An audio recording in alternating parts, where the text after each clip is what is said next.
ஒரு மெட்டலும் நான் மெட்டலும் எடுத்துக்கிட்டீங்கன்னா ஒரு மெட்டல் ஆட்டம் வந்து எலக்ட்ரான் டொனேட் பண்ணாதான் ஸ்டேபிள் ஆக்டேவ் ஸ்ட்ரக்சர் அச்சீவ் ஆக முடியும். இப்போ இந்த எலக்ட்ரானை கொடுத்துட்டா வந்து இங்க 8 எலக்ட்ரான்ஸ் இருக்கும், சோடியம் ஸ்டேபிள் ஆயிரும். அதே மாதிரி ஒரு நான் மெட்டல் ஆட்டம் பார்த்தீங்கன்னா ஒரு எலக்ட்ரான் ரிசீவ் பண்ணா வந்து இங்க டோட்டலா 8 எலக்ட்ரான்ஸ் வேலன்ஸ் ஷெல்ல வந்து இது ஆக்டேவ் ஸ்ட்ரக்சர் ஃபார்ம் ஆகி இது ஸ்டேபிள் ஆக முடியும்.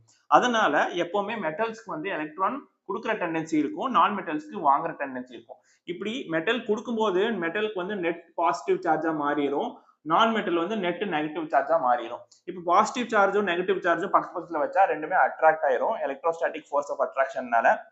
இதை தான் நம்ம வந்து எலக்ட்ரோவேலன்ட் பாண்டிங் சொல்றோம். இப்படி நடக்கிற பாண்டிங் தான் எலக்ட்ரோவேலன்ட் பாண்டிங்.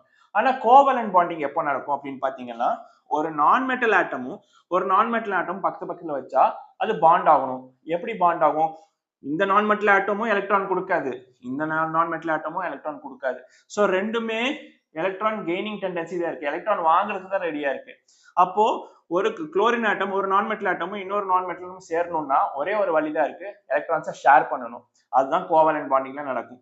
ஸோ இப்போ குளோரின் ஆட்டம் எடுத்துக்கிட்டீங்கன்னா 7 எலக்ட்ரான்ஸ் அவுட்டர்மோஸ்ட் ஷெல்ல இருக்கு, இந்த குளோரின் ஆட்டம்ல 7 எலக்ட்ரான்ஸ் அவுட்டர்மோஸ்ட் ஷெல்ல இருக்கு.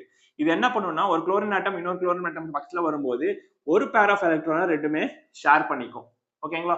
இப்படி ஒரு பேர் ஆஃப் எலக்ட்ரானை ஷேர் பண்ணும்போது என்ன ஆகுதுன்னா அவுட்டர் மோஸ்ட் எலக்ட்ரான் ஷெல்லில் வந்து 8 எலக்ட்ரான்ஸ் கிடைக்கும். அதுதான் நமக்கு ஆக்டேவ் ஸ்ட்ரக்சர் ஸ்டேபிள் ஆகும்.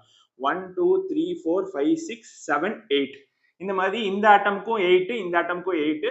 ஆனா கம்பைன் ஸ்டேட்ல மட்டும் தான் ஸ்டேபிளா இருக்கும். இப்படிதான் நமக்கு குளோரின் மாலிக்யூல் ஃபார்ம் ஆகுது. இப்படி ஷேரிங் ஆஃப் எலக்ட்ரான்ஸ்னால ஒரு நான் மெட்டலும் இன்னொரு நான் மெட்டலும் பாண்ட் ஆகிறதா நம்ம வந்து கோவேலன்ட் பாண்டிங்னு சொல்றோம்.